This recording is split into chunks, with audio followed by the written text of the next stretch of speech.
bulshada wax ka barta ay u qabatay isduwaha wasaaradda dhalinyarada ciyaaraha iyo dalxiiska gobolka Awdal Samaroon Cabdullaahi Cilmi ayaa maanta ka qayb galay xilitaan koob kubadda cagta ee jaamacadda Eelo oo muddooyinkii ugu dambeeyay ka socday garoonka Xaaji Daahir Stadium ee magaalada Boorama koobkan ayaa waxa finaalkiisa ku soo baxay labada kooxood ee ka kala socday Civil Engineering iyo Diploma Computer Science iyadoo labada kooxood ciyaar aad u fiican soo bandhigeen ayaa waxay guusha 3 ku raacday kooxdii ka socotay Diploma Computer Science gabagabadii koobka ayaa waxa uu horeen ka hadlay assistant-ka jaamacadda Eelo iyo gudoomiye ku-xigeenka jaamacadda Mudane Khadar Cabdi Khayre oo ambaliyay kooxdii koob ku guuleysatay iyo kooxdii laga badiyay waxaana ay tilmaameen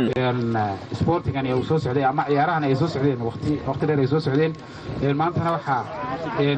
insha Allah magaraansa ku loolamaya engineering oo ah sophomore iyo junior oo la isku daray iyo waxa kale ku loolamaya project IT-ga DIT-ga oo iyaguna magaraansa project management-ga oo iyaguna magaraansa ku loolamaya oo labada qaybood ee maanta finalkii jooga weeyaan inaan u hambaliyeeyo kooxdii koobka qaaday runtii sida fiican iyo dadaalka fiican ay muujiyeen inaan ugu hambaliyeeyo